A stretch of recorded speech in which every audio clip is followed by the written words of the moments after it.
اس اخبار کے اندر جو گفتگو ہوئی ہے اجیت دوول کے ساتھ چینی وزیر خارجہ کی، اس کو لکھا گیا ہے، اس کو رپورٹ کیا گیا ہے، اس میں کہیں پر یہ نہیں لکھا گیا کہ چین اپنی فوجیں پیچھے ہٹا رہا ہے یا اپنی پوزیشنیں چھوڑ رہا ہے یا تعمیراتی کام بند کر رہا ہے۔ ایسا کچھ بھی نہیں ہوا، صرف اتنی بات ہوئی ہے کہ اتفاق کیا گیا ہے کہ دونوں اطراف سے کشیدگی کو کم کیا جائے گا اور دونوں اطراف سے معاملے کو مذاکرات کے ذریعے سے حل کیا جائے گا۔ اس طرح کی درجنوں میٹنگز ناظرین کرام گزشتہ 1.5 مہینے سے ہم دیکھ رہے ہیں، آپ کو بتا رہے ہیں، ایسا کچھ بھی نہیں ہے۔ چائنا کا جو منصوبہ ہے وہ لانگ ٹرم منصوبہ ہے، چائنا اپنے سارے بدلے واپس لینا چاہتا ہے، 90,000 مربع کلومیٹر علاقے پر قبضہ بھی کرے گا۔ ہمارے اطلاعات یہ ہیں کہ بھوٹان کے ساتھ متصلہ سرحد پر چائنا اپنی فوجیں بڑھا رہا ہے، اروناچل پردیش کو چائنا آزاد کروانا چاہتا ہے، ناگالینڈ پر چائنا قبضہ کرنا چاہتا ہے، 8 مشرقی ریاستیں بھارت کی وہ چائنا کی نظر میں ہیں اور چائنا ان پر ضرور قبضہ کرے گا۔ تو ایسے میں عوام کو دھوکہ دیا جا رہا ہے، جھوٹ بولا جا رہا ہے، ایسا کچھ بھی نہیں ہوا ہے۔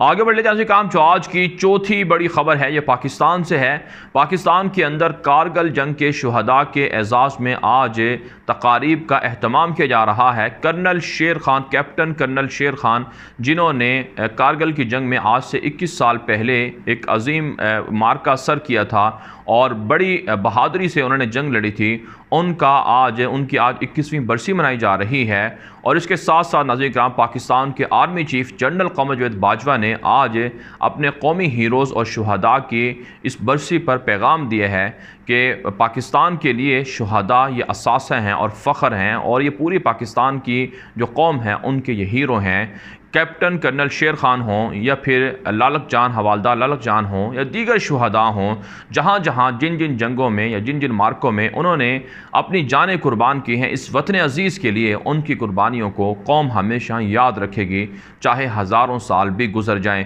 ناظرین کرام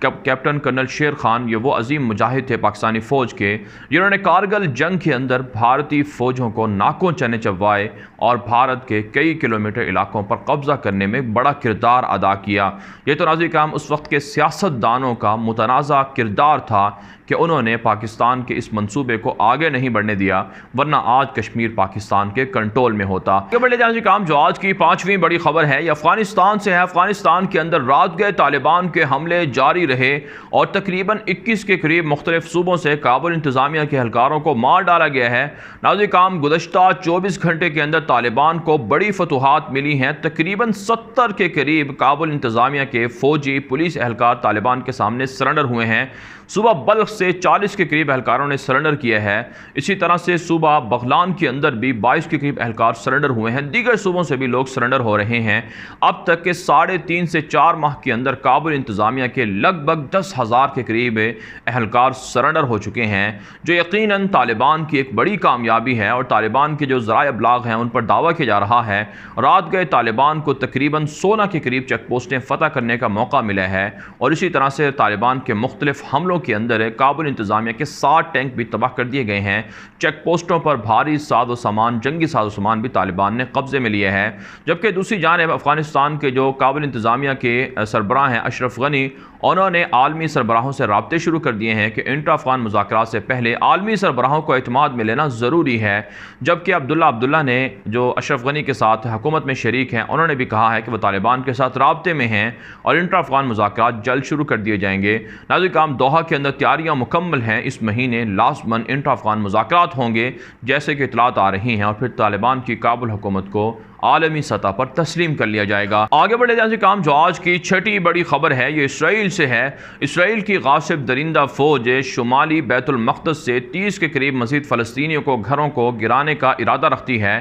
اور جلد ان گھروں کو گرا دیا جائے گا۔ اسرائیلی اخبار یا میڈیا پر یہ دعویٰ سامنے آ رہا ہے۔ اس کے علاوہ یہودیوں کا جو منصوبہ ہے انضمام کا، یعنی غیر قانونی یہودی بستیوں کو اسرائیل میں ضم کرنے کا یا اسرائیل کو وسعت دینے کا، اس حوالے سے اسرائیلی وزیر خارجہ جو بینی گینٹس کی بلو اینڈ وائٹ پارٹی سے تعلق رکھتے ہیں، انہوں نے پھر سے نیتن یاہو کی پارٹی کو، حکومت کو وارننگ دی ہے کہ اگر ایسا کیا گیا تو اس سے اسرائیل کو نقصان ہوگا۔ یورپی ممالک کے یورپی یونین کے جو وزرائے خارجہ ہیں وہ اسرائیل کے اندر آنا بند کر دیں گے اور یورپ کی جانب سے بڑی شدید مخالفت کا سامنا نیتن یاہو کو کرنا پڑے گا، اس لیے عارضی طور پر اس منصوبے کو معطل کیا جائے۔ لیکن دوسری جانب حماس نے اور محمود عباس کے الفتح تحریک نے اتفاق کیا ہے کہ انضمام کا جو منصوبہ ہے یہودیوں کا، اس کے خلاف مشترکہ طور پر لڑا جائے گا اور ہر ممکن جو اقدام ہے وہ اٹھایا جائے گا۔ اس کے علاوہ ناظرین کرام، عرب وزرائے خارجہ کا آج فلسطین کے حوالے سے ایک انتہائی اہم اجلاس بھی ہونے جا رہا ہے، لیکن ہم آپ کو بتا چکے ہیں کہ عربوں کی جانب سے فلسطین کے معاملے پر خاموشی اختیار کی جا رہی ہے اور کوئی ایسا بڑا اقدام نہیں اٹھایا جا رہا کہ جس سے اسرائیل کو روکا جائے، بلکہ بیک ڈور عرب جو ہیں وہ اسرائیل کے ساتھ تعلقات بھی قائم کر رہے ہیں۔ جیسا کہ آپ متحدہ عرب امارات کے گزشتہ دنوں جو حالیہ یا آپ کہہ سکتے ہیں حالیہ جو معاہدے ہیں یا اعلانیہ تعلقات ہیں اسرائیل کے ساتھ، ان سے آپ اندازہ لگا سکتے ہیں کہ عرب مسئلہ فلسطین کے ساتھ کیا دھوکے بازی کر رہے ہیں۔ آگے بڑھ لیتے ہیں ناظرین کرام، جو آج کی 7ویں بڑی خبر ہے یہ لیبیا کے معاملے کے حوالے سے ہے۔ ناظرین کرام، دمشق سے 300 سے زائد جنگجوؤں کو بھرتی کر کے روس نے جہازوں کے اندر بھر کر لیبیا پہنچایا ہے۔ یہ کرائے کے جنگجو ہیں، ان میں سے بہت سے ایسے بھی ہیں جو ماضی میں داعش کے ساتھ لڑتے رہے، ان کو پیسوں کی لالچ دے کر، مراد کی لالچ دے کر روس نے جنگی جہازوں میں بھر کر ان کو لیبیا پہنچانا شروع کر دیا ہے۔ یہ تازہ ترین اطلاعات سامنے آ رہی ہیں۔ اس کے علاوہ ناظرین کرام، روس کی جانب سے باہری جنگی بیڑے کے اندر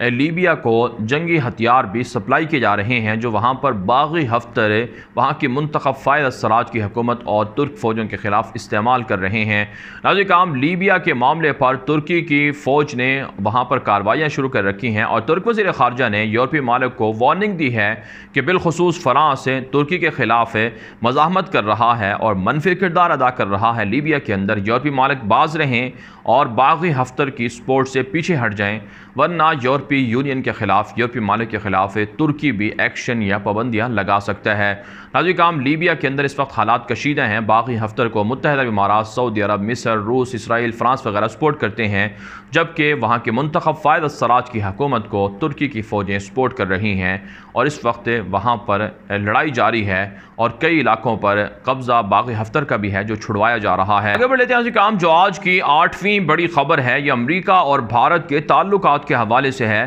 ناظرین کرام، وائٹ ہاؤس کی جانب سے ایک مرتبہ پھر بھارت کو پیغام پہنچایا گیا ہے کہ وہ چین کے مقابلے میں بھارت کے ساتھ کھڑا ہوا ہے۔ بھارتی میڈیا دعویٰ کر رہا ہے کہ امریکہ نے جو جنگی باہری بیڑے ساؤتھ چائنا سمندر کے اندر بھیجے ہوئے ہیں، دراصل وہ بھارت کی مدد کے لیے آئے ہوئے ہیں تاکہ وہ چین کے مقابلے میں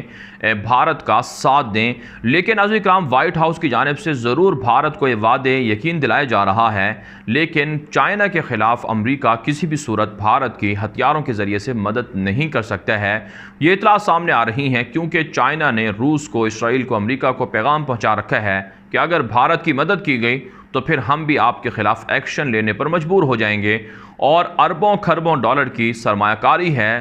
چائنا کی امریکہ کے اندر، اور امریکہ خربوں ڈالر کا مقروض ہے چائنا کا۔ دنیا کا سب سے بڑا ملک جس نے امریکہ کو قرضہ دے رکھا ہے وہ چائنا ہی ہے، تو پھر بھلا ایسے میں چائنا کے خلاف امریکہ کیسے جا سکتا ہے؟ دنیا کے اندر اگرچہ چائنا کے خلاف امریکہ بیان بازیاں کرتا ہے، دھمکیاں دیتا ہے، لیکن حقیقتاً پس پردہ وہ چائنا کے خلاف کوئی بھی ایکشن نہیں لے سکتا ہے۔ آگے بڑھ لیتے ہیں ناظرین کرام، جو آج کی 9ویں بڑی خبر ہے یہ ترکی سے ہے۔ ناظرین کرام، ترکی کے اندر طبی آلات کی ترسیل میں اضافہ دیکھنے میں آ رہا ہے اور ترکی کے پاس جو میڈیکل ٹیکنالوجی ہے اس میں کافی بہتری آئی ہے، اور ترکی نے رواں سال اب تک 5 سے 6 مہینے کے اندر جو طبی آلات ہیں ان میں جو کرونا وائرس سے بچنے کے لیے جو احتیاطی لباس ہیں اور اسی طرح سے جو ماسک وغیرہ ہیں ان کی ترسیل کر کے دنیا کے 133 ممالک کو فروخت بھی کیے ہیں اور کچھ امداد بھی کی ہے مختلف ممالک کی۔ اس سے ترکی کو تقریباً رواں سال $570 ملین سے بھی زائد کا فائدہ پہنچا ہے، یعنی ترکی نے $570 ملین سے زائد کی رقم یا $570 ملین کے ماسک یا اسی طرح سے دیگر جو کرونا وائرس سے بچنے کے لیے جو آلات ہوتے ہیں یا دیگر جو احتیاطی لباس وغیرہ ہوتے ہیں وہ فروخت کیے ہیں۔ اس کے علاوہ ترکی کی جانب سے دعویٰ کیا جا رہا ہے کہ عسکری ٹیکنالوجی، دفاعی ٹیکنالوجی میں بھی ترکی کو فائدہ ہو رہا ہے، اور ہر سال اربوں ڈالر کے ترکی دنیا کو اسلحہ اور جو دفاعی جنگی ٹیکنالوجی ہے وہ فروخت کرتا ہے۔ آگے بڑھ لیتے ہیں کام، جو آج کی 10ویں بڑی خبر ہے یہ برطانیہ اور چین کے مابین تعلقات کے حوالے سے ہے۔ ناظرین کام، چین اور برطانیہ کے مابین ہانگ کانگ کے معاملے پر حالات کشیدہ ہیں، اور ہانگ کانگ کے اندر جو نئے سیکیورٹی قوانین نافذ کیے گئے ہیں چائنا کی جانب سے، اس پر برطانیہ مشتعل ہے اور برطانیہ نے ہانگ کانگ کے شہریوں کو برطانوی نیشنلٹی دینے کا اعلان کیا ہے۔ اس پر چین نے رد عمل دیا ہے کہ برطانیہ مداخلت سے باز رہے، یہ ہانگ کانگ کا جو معاملہ ہے یہ چین کا اندرونی معاملہ ہے، برطانیہ کا اس پر کوئی حق نہیں بنتا ہے۔ دوسری جانب چین نے اپنے شہریوں کو کینیڈا اور آسٹریلیا کے سفر سے بھی روک دیا ہے، کیونکہ کینیڈا کے ساتھ اور آسٹریلیا کے ساتھ بھی چین کے اختلافات چل رہے ہیں اور وہ بھی چین کی مخالفت میں ہر اقدامات کر رہے ہیں۔ اس کے علاوہ ناظرین کرام اطلاعات سامنے آ رہی ہیں کہ کینیڈا کے اندر موجود سعودی عرب کے جو مخالفین ہیں ان کے خلاف کریک ڈاؤن کا مطالبہ کیا جا رہا ہے۔ سعودی انتظامیہ نے وہاں کینیڈا کے اندر وہاں پناہ لیے ہوئے ایک سابق انٹیلیجنس اہلکار کو حوالگی کا مطالبہ کیا ہے، جسے کینیڈا نے مسترد کر دیا ہے۔ یہی وجہ ہے ناظرین کرام، کہا جاتا ہے کہ سعودی عرب اور کینیڈا کے مابین اسی وجہ سے حالات بھی کشیدہ ہیں، سفارتی تعلقات اچھے نہیں ہیں۔ بہرحال ناظرین کرام، دنیا بھر سے تھی آج کی 10 بڑی خبر۔ ان خبروں کے حوالے سے آپ کی کیا رائے ہے؟ اپنی رائے کامنٹ کے ذریعے سے ضرور ہم تک پہنچائیں۔ آج کے لیے اتنا ہی، اجازت دیجیے، اللہ حافظ۔